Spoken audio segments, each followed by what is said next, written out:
अभी पाकिस्तान बना, कायद आज़म मोहम्मद अली जिन्ना मौजूद हैं और वो एक मीटिंग है, एक फौजियों का जत्था खड़ा हुआ है और वो कायद आज़म से कहते हैं जनाब मुल्क बन गया है, इसमें हमारा हिस्सा क्या है।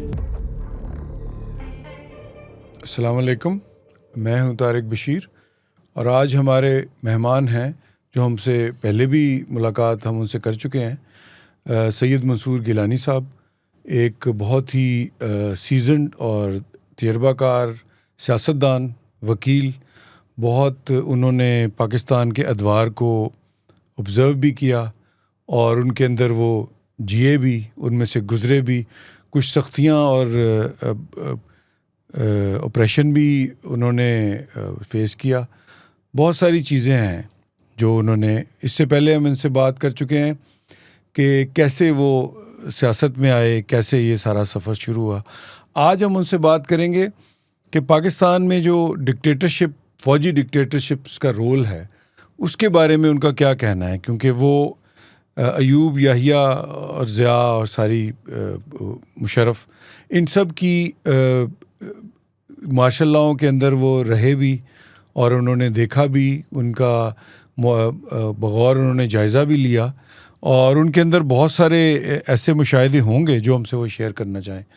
Welcome to the show Gilani साहब। आज हमें बताइए कि सबसे पहले तो ये बताइए कि अयूब ख़ान का जब दौर शुरू हुआ तो उस वक्त तो आप ज़ाहिर अभी स्कूल में थे, तो उस क्या तासुर पब्लिक में क्या होता था और असल में वो क्या उसका फ़ायदा था जो कि आपको बाद में लेटर ऑन पता चला? आप या आपने अल्फाज में जिस तरह आप मुनासिब समझें आप बताइए।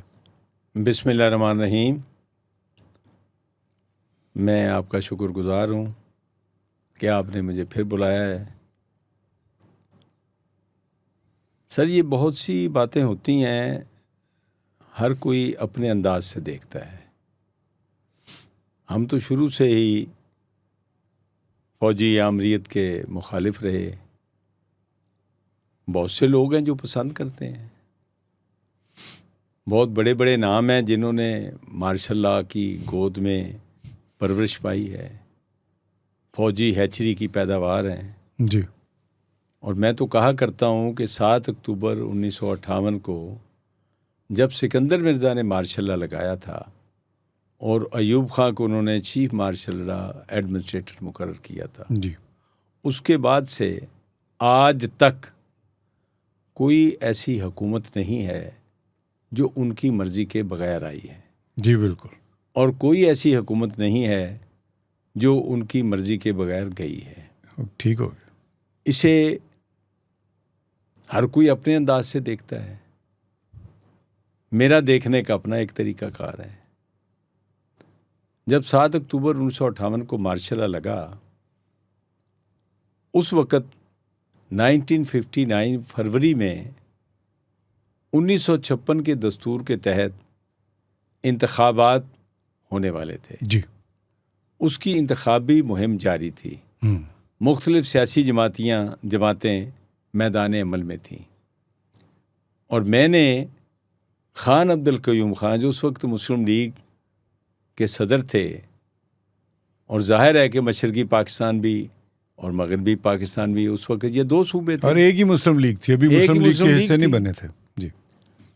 तो उसके सदर ख़ान अब्दुल क़य्यूम ख़ान थे। जी। मैंने अपने वालिद साहब के साथ शामिल होकर उनका वो जलसा, जुलूस, रैली देखी है। अगर वो इंतखाबात हो जाते तो पाकिस्तान की तकदीर मुख्तलिफ होती। अच्छा, और आप समझते हैं कि वो, सॉरी टू इंटरप्ट, वो क़य्यूम ख़ान साहब स्वीप कर जाते या अच्छी उसमें मेजॉरिटी ले सकते थे? ख़ान अब्दुल क़य्यूम ख़ान ही जीत रहे थे। ठीक है। और मार्शल लॉ लगाने की वजह भी यही थी, क्योंकि ख़ान अब्दुल क़य्यूम ख़ान जब वज़ीर आला बने थे सूबा सरहद के, जी, तो वो एक सख्त किस्म के मुंतज़िम साबित हुए। उन्होंने वहाँ अपने तरीके से एक डिसिप्लिन कायम किया था। तो जो उस वक़्त के सदर थे सिकंदर मिर्ज़ा और फ़ौज के commander in chief general Mohammad Ayub Khan मेरे ख्याल में ये खौफज़दा थे कि अगर ये इलेक्शन हो गए और ख़ान अब्दुल क़य्यूम ख़ान वज़ीर आज़म बन गए जी, तो फिर उनके वो मकासद जो वो हासिल करना चाहते थे वो नहीं कर सकेंगे। उनके मकासद क्या थे? एयर मार्शल मोहम्मद असगर खान कहते हैं कि 1954 में फौज के commander in chief Ayub Khan ने लंदन के क्लैरिजेस होटल में जी, जर्नैलों की एक मीटिंग बुलाई और वहाँ उन्होंने कहा कि हमें मंसूबा बनाना चाहिए कि हम कैसे मुल्क पर कब्जा करेंगे। तो उनका मकसद तो था पहले से ही था। और एयर मार्शल कहते हैं कि ये अयूब खान की प्लानिंग जो थी जारी थी कि अयूब खान की रिटायरमेंट आ गई। फिर उन्होंने वज़ीर आज़म का एक बड़ा खाना किया और उसके बाद वज़ीर आज़म साहब ने उनको एक्सटेंशन दे दी। और वो एक्सटेंशन जो थी वो बड़ी महंगी पड़ी, ना सिर्फ वज़ीर आज़म को बल्कि पूरी कौम को भुगतना पड़ा। उसी दौरान ही फिर 58 आ गया। ये इन्होंने इंतखाबी मुहिम जारी थी कि सिकंदर मिर्ज़ा ने सियासतदानों की एक मीटिंग बुलाई। उसमें ये प्रपोज़ल दी गई कि इंतखाबात को मुलतवी कर दिया जाए। ये 7 अक्टूबर 1958 के बाद पहले बुला ली, पहले एज आर्मी चीफ बुला ली उन्होंने। आर्मी चीफ ने नहीं बुलाया, सदर ने बुलाया, सिकंदर मिर्ज़ा ने। ठीक, लेकिन वो भी उनके ज़ेरे असर थे, नहीं वो इकट्ठे थे ना उस वक्त तक। तो सिकंदर मिर्ज़ा ने इजलास बुलाया तो नवाबज़ादा नसरुल्लाह खान साहब ने हमें बतलाया, वो उस मीटिंग में शरीक थे जी। तो उन्होंने कहा कि जी, सियासतदानों ने कहा कि नहीं, अब दस्तूर बन गया है और दस्तूर के तहत इंतखाबात होने चाहिए ताकि इस दस्तूर के तहत एक हुकूमत कायम हो और अवाम अपने नुमाइंदों को नए सिरे से मुंतखब करें। जी। तो उन्होंने फिर मार्शल लॉ लगा दिया। तो आप ये समझते हैं कि एक मार्शल लॉ लगाना एक स्टेटमेंट थी कि यहाँ पे प्योरली सिविलियन गवर्नमेंट कायम नहीं हो सकती, इसमें हमारा एक रोल, बल्कि एक मेजर रोल जो है वो रहेगा, जो कि आहिस्ता आहिस्ता उनको पता था कि कभी ना कभी तो इलेक्शन होंगे दोबारा। फिर जब जोर मारा इन्होंने इलेक्टेड पॉलिटिशियंस ने, तो इन्होंने they wrested control from the military dictatorship. लेकिन बाद में फिर वही हुआ, वो फिर दोबारा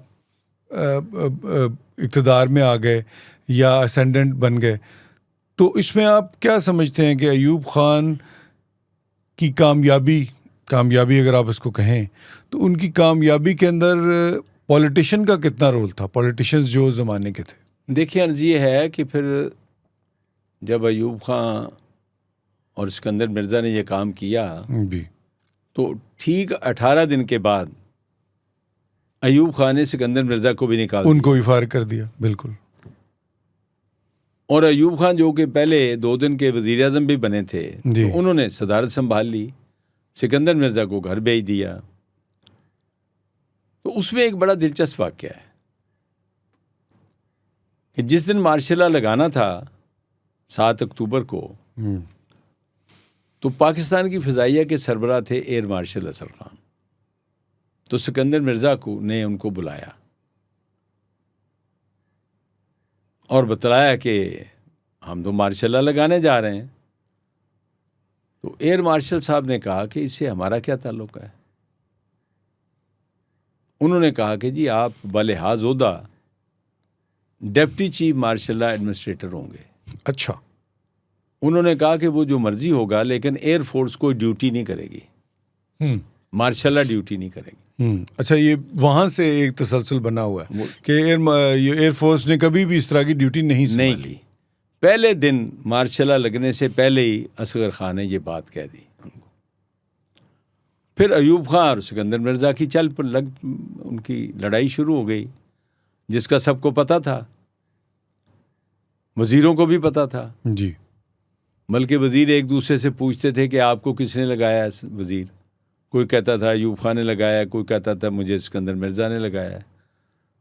तो एयर मार्शल कहते हैं कि भुट्टो साहब से जब पूछते थे कि आपको किसने लगाया है, तो भुट्टो साहब बड़े चालाक थे, वो कहते थे दोनों ने लगा दिया मुझे। और यही वजह है कि जो सिकंदर मिर्ज़ा उनको लेके आए थे जी, जब सिकंदर मिर्ज़ा की छुट्टी हुई तो वो बदस्तूर काबीना के मिनिस्टर रहे। और फिर एयर मार्शल बतलाते हैं कि एक रात मुझे चीफ मार्शल एडमिनिस्ट्रेटर ने अपने घर बुलाया, और ये बात है 25 अक्टूबर की। कहते मैं गया तो अयूब खान ने कहा कि ये जनरल आज़म खान है, ये जनरल बरकी है, ये जनरल शेख है, ये आपके साथ जाएंगे, आप इनको लीड करें और सिकंदर मिर्ज़ा का इस्तीफ़ा ले आएँ। अच्छा। तो असगर खान ने फिर कहा कि मैं तो ये काम नहीं करूँगा। तो कितना अरसा रहे थे? सॉरी टू तस्हीह कर दीजिए, असगर खान 7 अक्टूबर 58 के कितना अरसा तक फिर वो एयर चीफ रहे? वो तो जुलाई 65 तक रहे। अच्छा, इतना लंबा उनका टेन्योर तो था? 57 में उनको सैयद हुसैन शहीद सोहरावर्दी जो हमारे वजीर आज़म थे, उन्होंने असगर खान को एयरफोर्स का कमांडर इन चीफ लगाया था। फॉर लाइफ लगाया था? नहीं, फॉर लाइफ नहीं होता, वो 4 साल का 4 साल का होता। वो फिर एक्सटेंशन होती गई? वो एक एक्सटेंशन उनकी हुई, और अगली एक्सटेंशन जो थी अयूब खान ने कहा कि आप ले लें, उन्होंने कहा मैंने नहीं लेनी। अच्छा, एक और उनको मिल रही थी 65 के बाद? उनकी तो उस वक्त एज ही 44.5 साल थी। 65 में 36 साल की उम्र में तो चीफ बन गए थे। जी जी, चीफ बन गए थे बड़ी थोड़ी उम्र में। तो उन्होंने कहा जी मैंने तो ड्यूटी नहीं करनी। तो फिर खैर वो बाकी जर्नैल गए और सिकंदर मिर्ज़ा को, जो कि अपनी खौफगाह में थे, उनको जगाया गया कि जी नीचे कुछ फौजी जर्नैल आए हैं। तो सिकंदर मिर्ज़ा समझ गया, उसने कहा लाओ वो कागज़ कहाँ है। वो टाइपशुदा इस्तीफ़ा था, उन्होंने दस्तखत किए। और एयर मार्शल बतलाते हैं कि हम वहाँ बैठे थे कि वो जर्नैल वापस आ गए। तो उन्होंने कहा कि जी हमने उसको फलां बैरक में बंद कर दिया है, सिकंदर मिर्ज़ा को। तो अयूब खान ने कहा कि ये बड़ा चालाक है, इसको कराची में नहीं रखना। अच्छा, इसको पाकिस्तान में भी नहीं रखना, ये कोई साजिश करेगा। तो अयूब खान ने कहा कि इसको ना सुबह कराची से तो निकालो। तो फैसला हुआ कि कल सुबह 26 अक्टूबर को सुबह सवेरे इनको कोयटा भेज दिया जाए। ठीक है जी। तो अयूब खान ने कहा भी कौन उनको सी ऑफ करेगा एयरपोर्ट पर? तो वो बंदा जो थोड़ी देर पहले सदर पाकिस्तान था और सुप्रीम कमांडर था मुसल्लह अफवाज का, कोई जर्नैल उसको सी ऑफ करने को तैयार नहीं हुआ। अच्छा। तो असगर खान ने कहा कि दिस आई विल डू, ये मैं करूँगा। अच्छा, इसमें क्या मंतक थी? जो उसके इस्तीफ़ा लेने के लिए तो वो नहीं जा रहे थे, लेकिन उसको सी ऑफ करने के लिए इस्तीफ़ा लेना, तो इस्तीफ़ा लेना जो था वो तो मार्शल की ड्यूटी थी ना, एक भी आप जाके उस सियासत का हिस्सा बन जाए। वो सी ऑफ करना जो था वो एक जेस्चर था। हाँ, जेस्चर फॉर्मल, या एक हमारे पहले जो सदर रह चुके हैं उनके लिए इजहार तकरीम ही था ना, नहीं था ऐसे। तो वो कहते जब मैं सुबह पहुंचा 6 बजे के करीब एयरपोर्ट पर, तो मैं देखता हूँ कि एक कमरे में एक छोटा मेज़ पड़ा है, 2 कुर्सियाँ पड़ी हैं जी। एक पे सिकंदर मिर्ज़ा बैठे हैं और एक पे एक फ़ौज के मेजर साहब बैठे हैं। अच्छा। और मेजर साहब ने अपनी टांगें मेज़ के ऊपर रखी हुई हैं, सदर साहब की तरफ टांगें करके बैठा हुआ। तो असगर खान जब गए तो वो खड़ा हो, उसने सलूट किया। तो एयर मार्शल असगर खान ने उसको झाड़ पिलाई कि आपको शर्म नहीं आती, ये आपके बाप से भी उम्र में बड़े हैं और ये रात तक सदर थे इस मुल्क के। तो और उसको फिर कहा गेट लॉस्ट, वो बाहर चला गया। तो असगर खान ने सिकंदर मिर्ज़ा को कहा कि I am sorry for this, आपके साथ ये सलूक तो नहीं होना चाहिए था। तो उसने कहा असगर खान मुझे पता है आपका, आपने तो कोई काम नहीं किया और आपका कोई दखल भी नहीं है, तो आप मुझे सी ऑफ करने आए। उन्होंने कहा नहीं, इतना तो ये मेरी जिम्मेदारी थी जो मैंने अदा की है। तो ये स्टेट ऑफ माइंड था जी कि एक मेजर भी जो था फौज का, वो इतना मगरूर, इतना बदतमीज़ था। उसके अंदर ये डाल दिया गया था, बातें इस तरह की होती थी उनके अपने सर्कल्स में? आप क्या समझते हैं कि ये आप उनके इंटरनल जो एक कल्चर था मिलिट्री का, आर्मी का, अब एयरफोर्स तो चले उसमें नहीं असगर खान साहब ने आने दी, तो उनके अंदर उनके मैसेज में और उनके ऑफिसेज मेस और दूसरी जगहों पे क्लब्स में टेनिस खेलते हुए यही बातें फिर करते थे कि we are superior to all the other bloody civilians? मैं एक अर्ज करूं, मुत्तहिदा इंडिया में फौज भी थी, उसका सरबराह भी था और एक वायसराय भी होता था। ठीक है, लेकिन वायसराय वाज द लास्ट। ठीक है, बिल्कुल। अंग्रेज़ों ने एक डिसिप्लिन रखा हुआ था। जब पाकिस्तान का क़याम वजूद में आया और हिंदुस्तान को आज़ादी मिली जी, तो इंडिया की खुशकिस्मती ये रही कि गांधी तो कत्ल हो गए, लेकिन नेहरू जो था वो 64 तक रहा जी, और वहाँ उन्होंने कॉन्स्टिट्यूशन बना लिया 49 में 26 जनवरी को, और 26 जनवरी 1950 में वो नाफिज हो गया। उसके मुताबिक इंतखाबात होने शुरू हो गए, एक पॉलिटिकल सिस्टम जो था वो चल पड़ा। बिल्कुल ऐसे ही। पाकिस्तान में ये नहीं हो सका। चलें वो उसके ऊपर भी हम नहीं, मैं एक बात कर रहा हूं, एक हिस्टोरिकल बहस है। मैं एक बात करता हूं कि वो नहीं चल सका ना।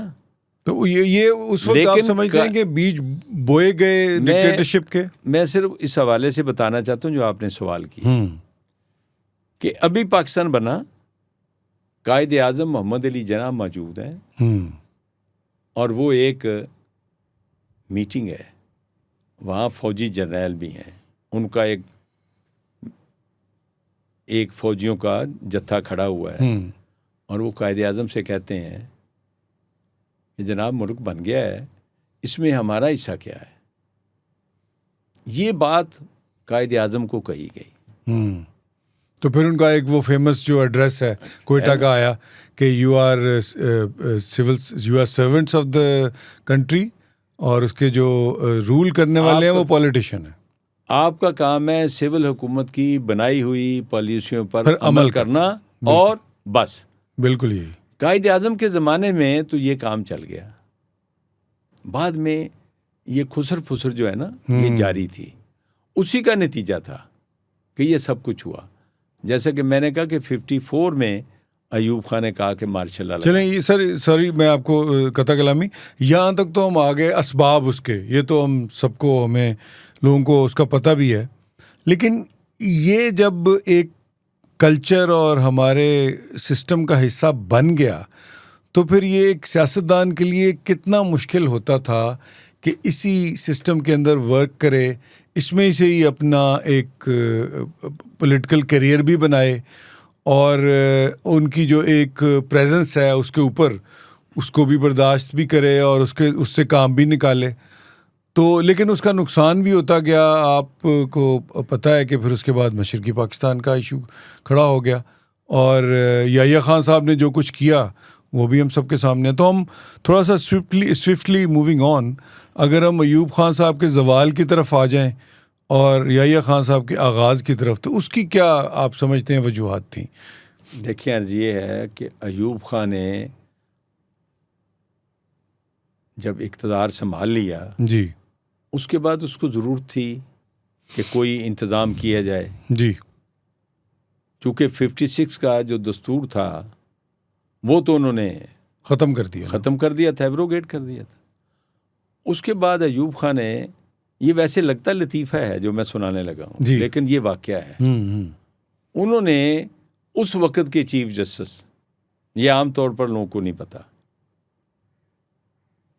जस्टिस मुनीर को जी कहा कि जनाब मैं कैसे दस्तूर बनाऊं, दस्तूर तो चाहिए, ये मार्शल के ज़ाब्ते कब तक चलेंगे। तो जस्टिस मुनीर ने बड़ा, मेरे ख्याल के मुताबिक बड़ा मज़का खेज बात है जी, उसने कहा जी बड़ा आसान है, अच्छा आप एक जलसा ढाका में करें, एक लाहौर में करें, एक आप पेशावर में करें, कराची में करें, कोयटा में करें, पिंडी में कर लें।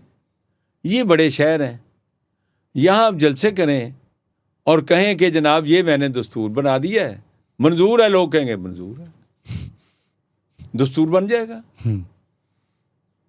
खैर अयूब खान ने बात सुन ली। अयूब खान खुद कहा करता था कि देखो जी ये जज साहब हैं, मुझे ऐसा कहते हैं।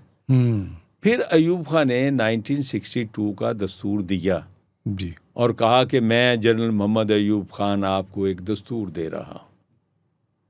वो दे दिया। उसके तहत अयूब खान साहब ने फिर एक इलेक्शन भी जीता।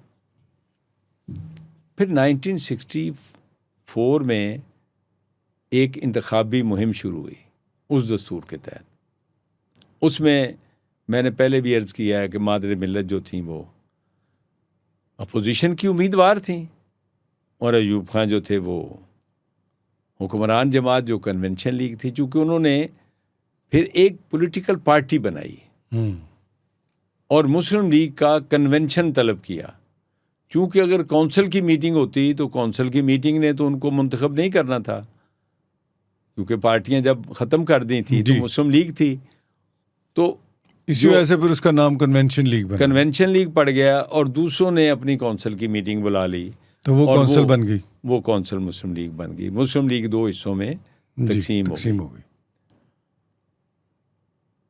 ये बज़ाहिर ऐसा लगता है कि ये कोई ख़तरनाक काम नहीं है, लेकिन इसके दूर रस असरात हुए जी कि अयूब खान ने अपने इक़्तिदार के ज़ोर पर एक पॉलिटिकल पार्टी बना ली सरकारी तौर पर और पॉलिटिशियन तकसीम हो गए।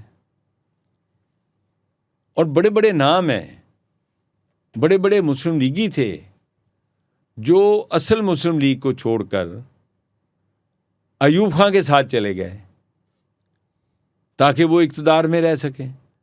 सबको पता चल गया कि फ़ौज के बगैर तो इक़्तिदार नहीं आएगा। और बदकिस्मती ये है कि आज भी ये कहा जाता है, हालांकि आज का माहौल जो है मेरे नज़दीक वो तब्दील हो रहा है जी। उसमें बहुत बड़ी तब्दीली सोसाइटी के अंदर आ चुकी है। और सोसाइटी से मुराद सिर्फ आवाम नहीं है, ब्यूरोक्रेट भी हैं, अदलिया भी है और हमारी आर्म फोर्सेस भी हैं। सब के अंदर एक खामोशी के साथ एक तब्दीली ग्रेजुअली आई है और आ रही है। और ये बहुत अच्छी बात है, क्योंकि हमने जो मशरक़ी पाकिस्तान का सान्या बर्दाश्त किया वो खाली याहिया खां का जो वो तो कसूर जो उसका है वो अपनी ज़िम्मेदारी पूरी नहीं कर सका। जो अवाम का मैंडेट था उसको उसने वायलेट किया, उसके साथ कौन कौन शामिल हुआ वो एक अलग बात है, उस पर भी कभी बात कर लेंगे तफसील के साथ। लेकिन अयूब खां के इक़्तिदार संभालने के बाद मशरक़ी पाकिस्तान के अंदर एक ख़ास माहौल पैदा होना शुरू हुआ कि हमारा मशरक़ी पाकिस्तान के लोगों का पाकिस्तान में कोई हिस्सा नहीं है। ये एहसास जेन्युइनली पैदा हुआ या वहाँ पे कुछ लोग तो ये कहते हैं कि इंडिया को मौका मिला तो इंडिया ने वहाँ पे बहुत सारे लोगों पे काम शुरू किया। सर किसी मुखालिफ को ये कहना कि उसको मौका मिला या क्यों मौका मिला, मौका तो हमने दिया भाई, मौका तो हमने दिया ना जी। हमने जब ऐसे हालात पैदा कर दिए कि मशरक़ी पाकिस्तान को अयूब खान के ज़माने में एक कॉलोनी समझा जाता था। बिल्कुल ऐसे यहाँ से हुक्मरान जाते थे काले अंग्रेज़ और सफ़ेद अंग्रेज़ वो जुल्म नहीं करते थे जो ये करते जी ये करते थे। हमने तो यहाँ तक किया, मैंने पता नहीं आपको वाक़या सुनाया कि नहीं सुनाया, अयूब खान के ख़िलाफ़ तहरीक चल रही थी, ढाका में लोगों ने जुलूस निकाला तो अब्दुल मुनीम खान गवर्नर होते थे वहाँ के, उसने रोड रूलर चला दिए। अच्छा, नक्शे बन गया ज़मीन पर इंसानों की लाशों के। कोई एक जुल्म किया है, उसकी दास्तानें बड़ी लंबी हैं जी। तो उसका नतीजा ये हुआ कि जो एहसास महरूमी पैदा हुआ अयूब खान के ज़माने में, बजाय इसके कि उसको कम किया जाता, अयूब खान उसको बढ़ावा देते थे खुद। उसकी भी मिसालें मौजूद हैं। खैर, याह्या खान आ गए, याह्या खान ने मार्शल लॉ लगा दिया।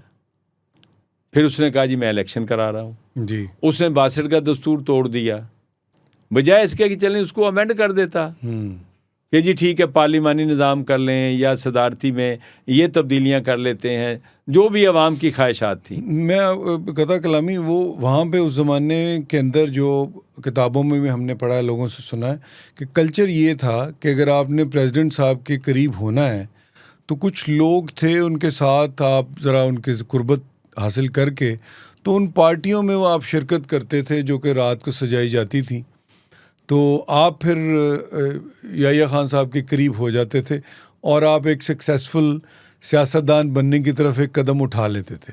तो ये तो एक वैसे भी बड़ा ही अननेचुरल सा एक अमल है, और वो भी कोई पॉलिटिशियन नहीं थे। अगर तो आप एक पॉलिटिशियन के साथ के करीब होने की कोशिश करें वो तो एक बात समझ में आती है। तो आप क्या समझते हैं कि इस वाले कल्चर से हमारी जो एक सोसाइटी की जो सोच और उसकी अक़दार में कितना हमें नुकसान हुआ? क्या तो नुकसान की बात ही है ना। देखें ना, खुशामद का जो कल्चर है, आप कहना ये चाह रहे हैं जी ना, जी कि खुशामदी लोग आ गए, बिल्कुल असूल वाले लोग पीछे चले गए। ठीक है, ऐसे ही। अब उनमें बहुत से ऐसे लोग हैं जिनकी मैं बड़ी इज्जत करता हूँ, वैसे ज़ाती तौर पर शरीफ लोग थे, अच्छे लोग थे, लेकिन हसूल इक़्तिदार के लिए हाँ जी उन्होंने वही काम किया जो उनको नहीं करना चाहिए था, और वो नहीं किया जो उनको करना चाहिए था। तो एक नया कल्चर पैदा हो गया जो कि जिससे हम अभी तक छुटकारा पा नहीं सके। वैसे अभी तक नहीं पा सके, लेकिन अब उस छुटकारे की तरफ हम जा रहे हैं। चलिए उस पर बात करते हैं, जब एंड पे आएंगे तो उसके ऊपर भी बात करेंगे। अब जब मशरकी पाकिस्तान टूट गया तो उसके बाद भुट्टो साहब का मार्शल लॉ लग गया। भुट्टो साहब भी चीफ मार्शल एडमिनिस्ट्रेटर बन गए। अब उन्होंने उसको कायम रखा, कई महीने तक वो जारी रहा। इस दौरान उन्होंने अबूरी दस्तूर दिया, फिर 73 का दस्तूर दिया, और फिर जो उनका दौर था वो तो अपना ही एक अलग किस्म का दौर था। उसको जमहूरी दौर तो नहीं कह सकते आप। हाँ, आपने उसके ऊपर बड़ी तनकीद भी की। पिछले हमारे जो हमारी जो सिटिंग्स थी उसमें एक दो दोस्तों ने मुझे नाम नहीं लूँगा, उन्होंने कहा कि जी वो अपनी जगह पे उनकी चूँकि असगर खान साहब के साथ बड़ी एक कुर्बत थी तो वो तो ज़ाहिर है नेचुरली उनको अच्छा कहेंगे ही, लेकिन इतना भी जो है ना पाकिए दामा जो है वो इतनी नहीं थी। उनको कभी ऑफ़र नहीं हुई कि आप गवर्नमेंट से अवला ने उनको ऑफ़र नहीं की। ये इस पे आप क्या कहेंगे? सर बात ये है कि हर आदमी का अपना एक ख्याल है। मैंने आपके साथ और आपके ज़रिए अवाम के साथ वो बातें शेयर की हैं और वही कर रहा हूँ, वही करूँगा जी, जो आपके जो मैं जिनको हकीकत समझता हूँ, जी हाँ, जिसकी मेरे पास एविडेंस है। वैसे एक बात मुझे एयर मार्शल असगर खान ने बतलाई है तो मैं बिलीव करता हूँ वो ठीक है। तीसरा आदमी कैसे कह सकता है? वो ना ज़ियाउल हक के करीब कभी है जी, और ना असगर खान के करीब है, उसको तो नहीं पता। और रही ये बात, मुझे भी कहा पीपल्स पार्टी के एक बंदे ने कि देखें जी आपने तो बड़ा हमारे ख़िलाफ़ बातें की हैं। मैंने कहा मुझे सिर्फ ये बताओ कि फ़लाँ वाक़या गलत है, मुझे तुम पॉइंट आउट कर दो। जी, क्या भुट्टो साहब वो मैं उसको रिफ्रेश कर लेता हूँ। हाँ। वो ये कहते हैं कि असगर खान साहब का जो एक असूली मौक़िफ़ प्रिंसिपल स्टांस जो है वो इतना भी प्रिंसिपल नहीं था जितना आप कह रहे हैं, बिकॉज आप तो बायस्ड हैं, बिकॉज आप तो उनके करीब तो कौन बताएगा? उनको दुश्मन बताएगा? नहीं, एक न्यूट्रल बंदा तो बता सकता है। नहीं, न्यूट्रल बंदा जो है, नहीं, मैं तो आपके ऊपर ट्रस्ट करता हूँ। मेरी बात मैं तारिक साहब एक बात करूँ जी, ये जो है ना न्यूट्रल होना कोई भी नहीं होता। न्यूट्रल कोई नहीं होता, कोई ना कोई स्लांट तो आपका ये बायस तो होता है। मैंने कभी भी नहीं कहा आप किसी के साथ होते हैं, किसी के खिलाफ होते हैं, किसी के बारे में आपको पता ही नहीं होता। जी हाँ, मैं ये कह रहा हूँ कि जो लोग ये बातें कर रहे हैं उनका राइट है, उनको हकीकत का पता नहीं है। बहुत बहुत शुक्रिया नाजरीन, पहला पार्ट आपने देखा। अब हम आपको दूसरे पार्ट के लिए गिलानी साहब का उसका इंतज़ार कीजिए, वो अगले हफ्ते इंशाल्लाह उसको हम अपलोड कर देंगे। बहुत शुक्रिया।